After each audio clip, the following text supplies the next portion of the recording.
Are we all left or are we all right? Don't you? Of course you don't. I don't. Kwa kila video tu natengenezanga nywele. Ever, yeah? Let's do this now. Let's break the internet. Hi, my boo. Hi, mother. Hi, my coochie pie. Hi, darling. Guess what? What's up? I'm done with Nakuru. Okay. And today is the big transition. You wanna hear it? I want to hear it. Do you know we are transitioning from episode 2 to episode numero 3? Yup. We are moving. We're coming for you, influencers. We're coming for you. Watch out. Yes, sasa nimeharibu sasa.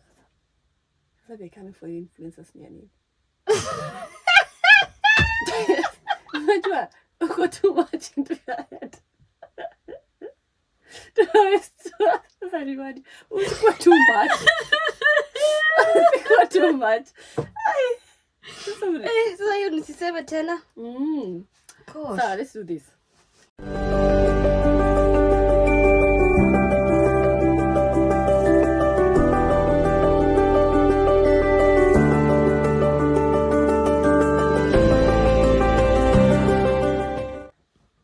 Flo hapa. Jane. Episode number 3. What is it all about today? Transitioning. Yeah. Transaction.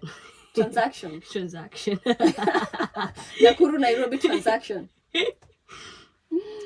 Guys, thank you so much for keeping in touch, for supporting us wherever you've been supporting us from. We've been seeing you Instagram.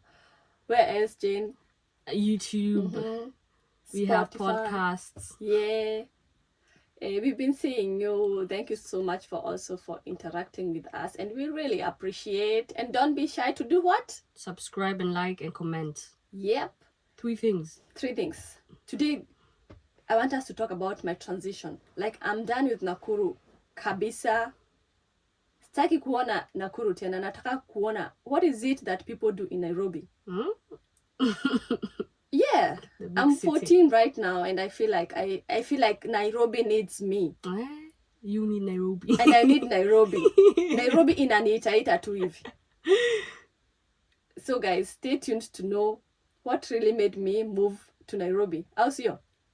Yes. Yeah, I started writing Shosho's tribute, and it's like I kind of came into this moment of writing, and I've been writing these notes, and I want to read you guys because when I tell you this story, juju haitakuwa iki make sense na itakuwa iki miss a lot of details. Now you know we are detail oriented here also. Yes. Do you want to hear what I wrote, Jane? Of course. Okay. Poetry, yeah? Poetry, man. Poetry. So I'm gonna read this, and then we shall discuss as we move. Also. Good. So this is what I wrote, guys. Before we embark on how baby Jane was conceived, because guess what? People are waiting so much to know how you were conceived. That's disgusting. They're so eager to know, right? Yes. But that's gonna be episode number 4. Then we're gonna talk about baby daddy, Mr. Chairman. But before we do that, yeah, it's now on 14th of October 1997. Shosho has now passed on. Yeah, and her kingdom in Nakuru has nobody to lead. Now it's God for us and everybody for themselves. I'm left behind with my cousins, Jerry, Jugush, and Jerry had 2 siblings, you know, and we were all under the care of who? Our grandfather. I don't want you to have the wrong perception towards my grandfather. It's not my grandfather's fault that he has partially failed to lead his queen's kingdom. For this part now, I have to blame my grandfather for pampering her beloved man, which leaves him with little to no responsibilities and leadership skills towards the empire. My grandfather used to work for a Mzungu in Nakuru. Would you have ever thought that Guka used to work for a Mzungu in Nakuru? A white man. Yeah, man. A white man. Yeah. His leadership styles were that of a military man, totally different from how my grandmother used to lead. I have been helping before with the house chores here and there while my grandmother was still alive, tasks that I enjoyed doing, by the way. Now, since she's gone, the homestead tasks are distributed and done differently.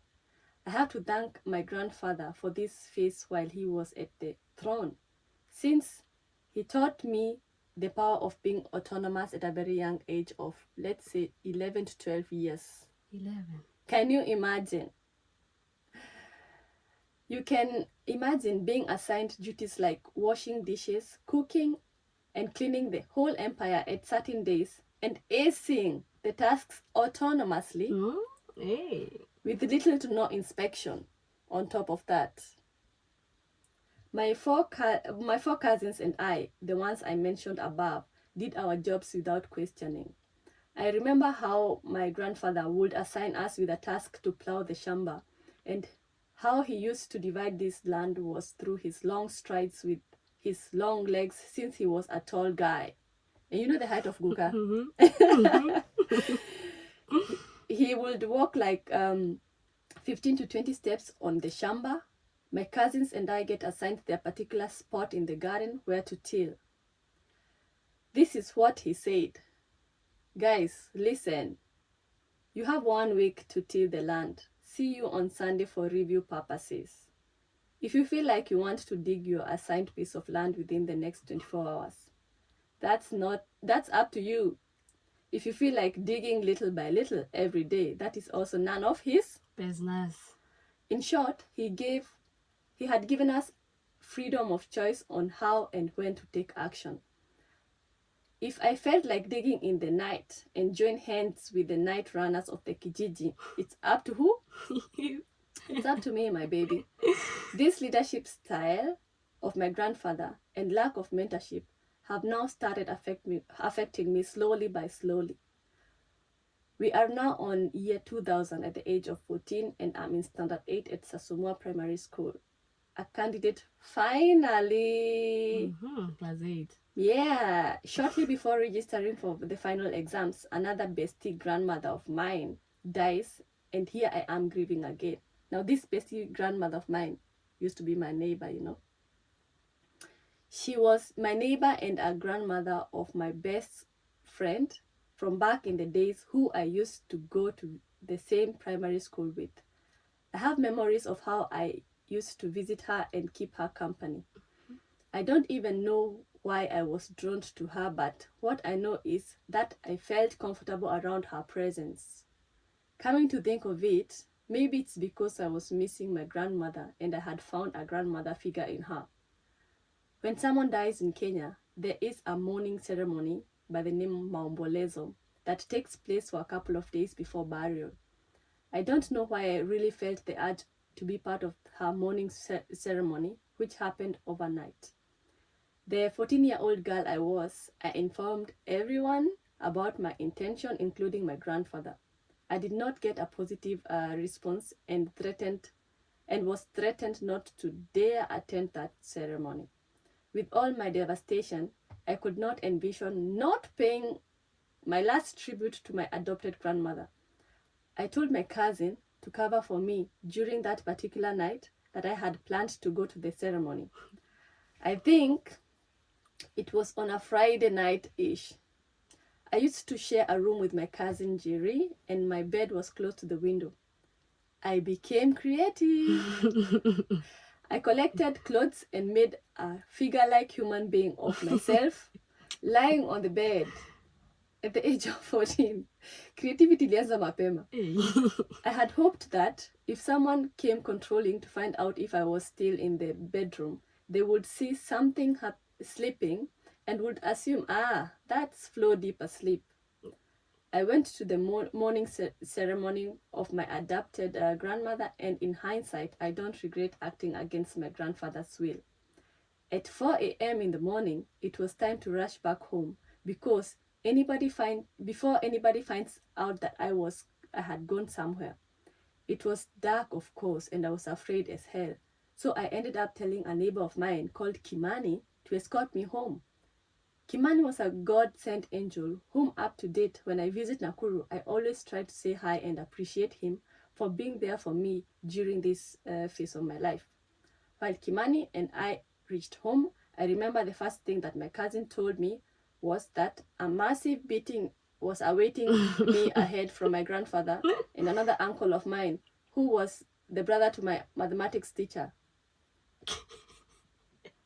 I took a moment to digest that piece of information, and my thoughts could not imagine being punished one more time in my grandmother's empire. My entire body, including my soul and mind, aligned, and that 14-year-old girl decided enough was enough. It's been 2 years and 3 months since my grandmother passed on. I had fought my good fight without her, and it was time for me to pack and leave this empire as well. I mentioned earlier that I was a standard 8 candidate waiting to register for my KCPE exams. My mother had given me 400 Kenya shillings registration fee for the exams. I rushed, took that cash from where I had hidden it, and left the compound. Kimani looks at me and asks me what I was planning to do. I told Kimani that I am going to Nairobi and I'm doing what? I'm never coming back. At 4 a.m. in upcountry, Mangu, Menengai West, year 2000, there were no buses traveling to Nakuru town that early. Guess who had a bike? Kimani! Yeah, you're right. My neighbor Kimani, who told me, you know what? I'm taking you to Nakuru on my bike if you don't mind. What? Me? Mind? That's the last thing to bother me. Please, let's go.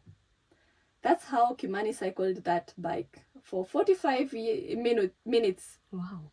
to Nakuru town on a windy morning and stopped at the bus stop.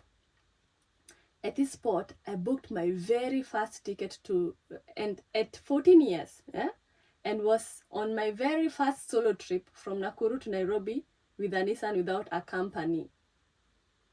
I was and still am grateful for God sending Kimani to my rescue. I thank him and say goodbye. The journey to Nairobi is different this time round. Normally, I'm used to visiting my mom on holidays and somebody used to accompany us. I've never traveled to Nairobi on my own, but guess what? Thank God I was an attentive child who barely slept on buses due to excitement as we were on school holidays traveling to Nairobi. I was now forced to use my memories on where I was to alight and how to cross the highway as we used to do. I tell the driver to stop at Udhiru, which marked my first stop. I crossed the highway and joined the same matatu number 135 to Dagoretti corner. Finally, I alight at Dago and walk towards where my mom used to stay. The soldiers call my mom and inform her that her daughter is at the gate. My mom thought it was a joke. My younger daughter looking for me. You must be kidding me. Gosh, shock on her as she saw me standing there that early morning on my own. I broke down everything that I had gone through the last 2 years and 3 months. As a matter of fact, I love and appreciate my mother for never questioning everything that I had told her that morning. With immediate effect, she asked for permission at work and we traveled back to Nakuru. We packed all my belongings and it was official that Flo is not coming back soon. And that is how I transitioned from living in Nakuru County to Kanairo. A Nairobi girl. That's how I became a Nairobi girl. Ooh, Nairobi. When was the first time you even traveled alone? Can you remember? Yes, when I first came to Germany. Duh. You were... I was 15 and a half, yeah? Yes, 15 and a half, yeah. But now the best thing about it is that we informed the airline.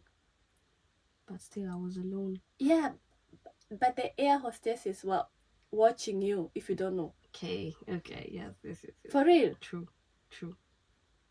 Which flight did you use? You remember? Lufthansa and Emirates. You don't remember? Between the two. Yeah? Mm-hmm. And how was it traveling alone? Did you panic? No. I was with a small boy that was going to Madrid to play football. And we talked and we actually saw Ronaldinho. I had to mention that. Yeah. And yeah. I remember you called me and told me, I've seen Ronaldinho. I didn't even know him. Sparky's the one who called me. I'm like, Jane, Ronaldinho ako hapo. I'm like, who? I thought Ronaldo. You're such a disappointment. I thought Ronaldo. And then I see a very old man coming away. What? Okay. You didn't even take a picture. No. You guy, you're so boring. How was the journey for you now since you traveled alone? Were you scared? No. I was so excited, you know. Kwaheri Kenya, yeah? Everyone knows that tweet. Ukiona Kwaheri Kenya, that's a good thing. That's a good sign. It's a bye. Yes, it's never coming back. Hey, how do you see my transition so far? A tough one. A tough one. Jane. The fact that you used your school fees, as your transport money. I transitioned on a bike. It was chilly. You are saying your transition was aeroplane. You're so silly, eh? Hey. Anyway, guys, I don't want you to have a wrong impression of my grandfather. My grandfather was a calm, collected human being. A man of few words. Yeah, he loved to observe. That is how he used to lead. That is his leadership style. He loved to observe, and he barely touched anybody. It's just that, you know, I can view it it's a two-way thing, you know. It's good to observe, but finally, you have to say something. True. Yeah? Don't let the empire be dormant, you know. You have to tell people this is the way, because, I mean, these are children, yeah? They're all underage.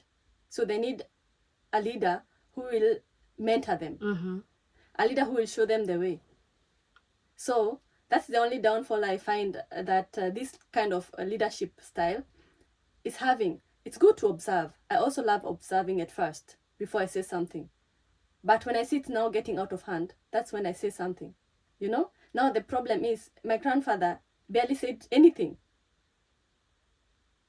And you see, it got out of hand and I got fed up and I said enough is enough.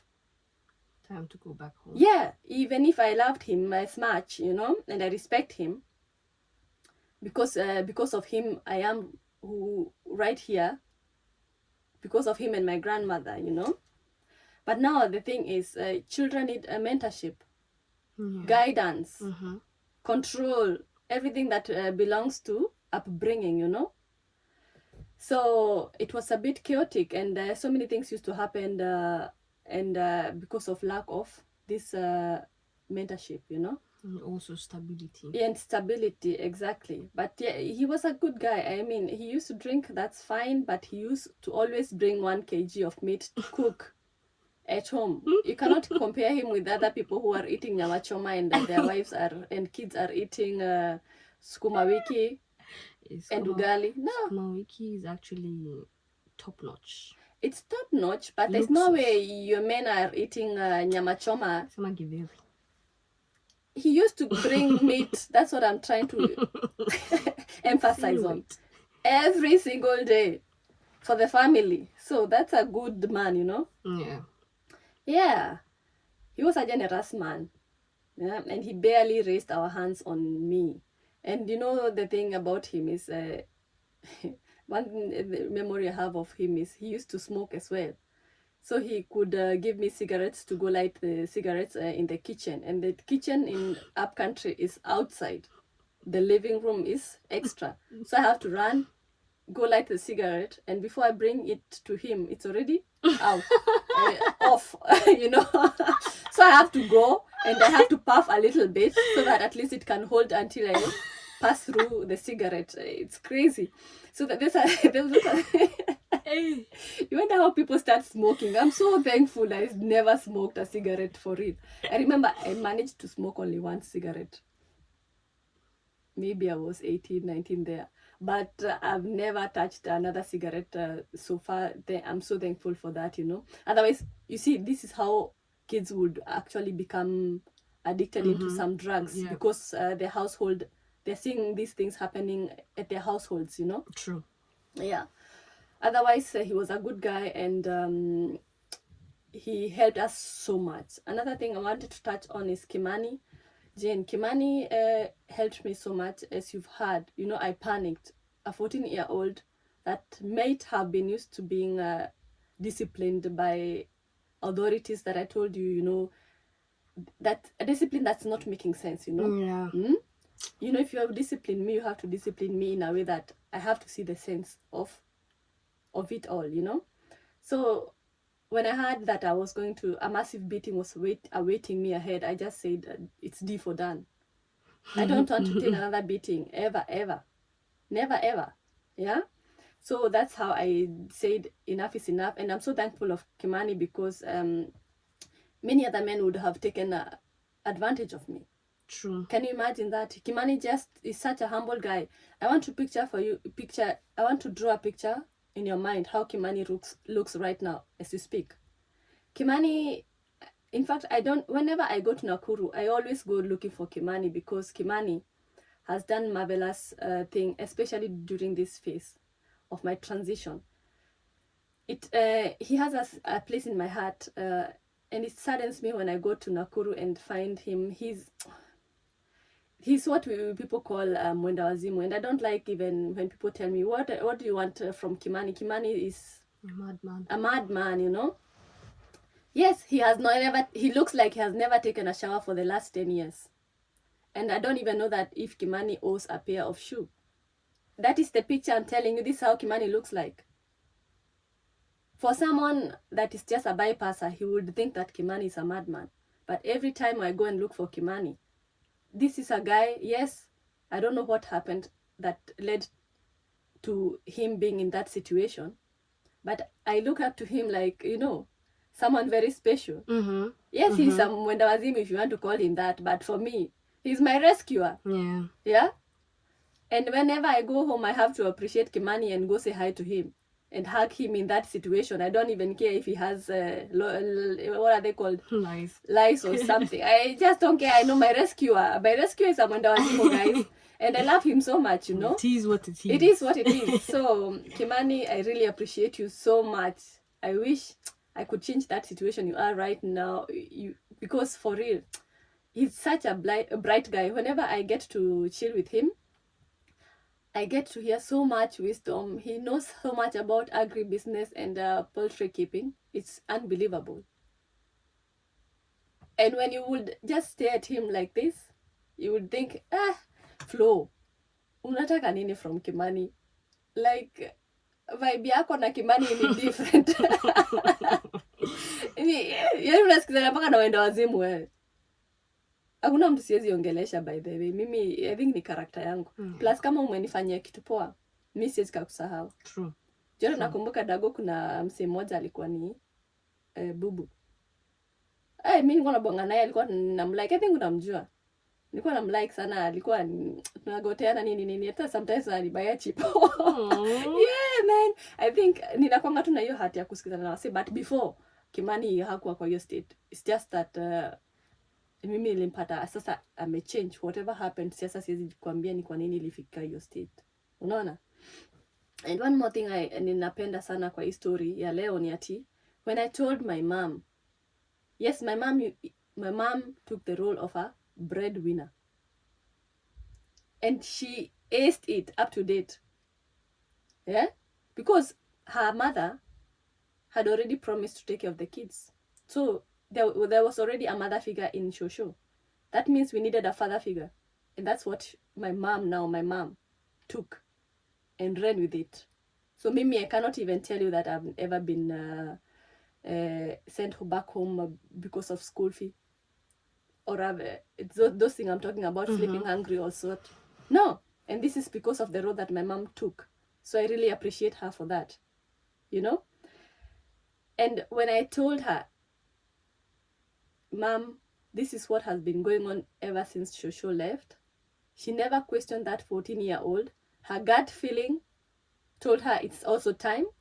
And that's when we drove back to Nakuru and took all my belongings, yeah, and signed me out from that school that I was.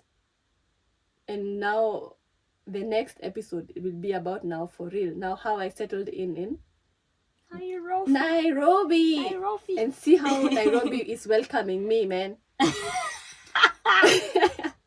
Now I've just landed, for real. Now I've just landed. And you've heard about the transition. The next episode is going to be about now. How Kanairo welcomed me and how I met baby daddy. How I met your father. My superstar. Yeah. Do you have something to say about this episode? No. Just love you, Shosh. Shosh, yeah? You love Shosh? Shosh is my G. Shosh is your G? Yeah. And what do you say about this other Shosho that I had met before? The adopted Shosho. I didn't know her. Yeah, from the story. I mean, psychologically seen. Yeah. Ne? You said that you saw a grandma figure in her, ne? Mm-hmm. And I feel like most of us, most of y'all, or most of us, ne? Yeah. Do this thing when someone dies, you look for someone to represent them. The same as if you had an absent father, mm-hmm. you'd try to look for someone out there to be like your father. I hope I'm making sense. So a father figure, you mean? Yeah. I don't know if that's good or bad. Yeah, I wouldn't say it's good or bad. It's in between, you know? Because it depends with how you're going to carry on forward. Yeah? Mm-hmm, yes. So if you're looking for a father figure and then it can go both ways. It can be positive and it can be negative. So I looked for a Shosho figure here and you see I found one. Mm-hmm. And when she, I used to visit her, she cooked, we ate together. I would clean the utensils for her and even cleared her space. I just loved her company so much. And when she died, I just felt I need just to say, just say goodbye in a formal way. And what other formal way than to be in a maombolezo? The only negative side of that is just I'm a 14-year-old. Right now, at my age, and someone dies with 37, obviously nitaenda hiyo maombolezo. So maombolezo hata nikikatazwa kwenda, it's just because that I was young, unajua? Yeah. And now that's the place where they could have. Sitaki kujustify tabia ama decision ya watu wengine, lakini nakasema saizi for real. Let's say someone that means so much to you, yeah, dies and you are 14 years, and then you come and give me this information. I might as well make some time and I go with you to this maombolezo. Just very accompany true. You. Yeah? Very true. Unajua? It's just the way that wewe unaweza niambia, mimi nasikizanga ngoma za huyu musician. When was the first time you went to a club? When was it? 16. 16. We were together, yeah? That was the first time, yeah. Yes. And it was a concert, right? Yes. Yeah, and we went. I was there. Na sikumwambia wewe 16. Back in nyumbani, but I'm there at least. Learn how to accompany your kids. And tungeenda na uncle yangu. At least tujilapo hivyo. Maybe hata ningebweka in between nimwambie what? Twende tu nyumbani. Yeah. Lakini in hindsight, it's good everything happened the way it did. Choosing a transition. Bado ningekuwa Nakuru. True. Unaona? Bado singekuwa nimezaliwa. Na bado ungekuwa umezaliwa. Tunasema kila kitu na happen inakuanga na reason yake. Yeah. Yeah? Yes. Sawa guys. Hiyo ndio ilikuwa sasa story ya kutransition, na next episode itakuwa ni kuhusu how I met your father. Baby daddy saga begins. What? Si baby daddy. Tunaenda kuwaka moto. Nishafika Nairobi imeni welcome design nyingine. With open handed. Yani Nairobi imeni welcome design. Sikuwa nina expect. Nimekuja na ushamba yangu yote. Sawa, hebu tuonane next episode. Vile Kanairo ina retreat. This is gonna be nice. Yeah? Thank you so much, guys. See you on the next episode. Bye, bye, bye, bye. Kwaherini. And yeah, see you on the next one. Bye, bye. Cheers.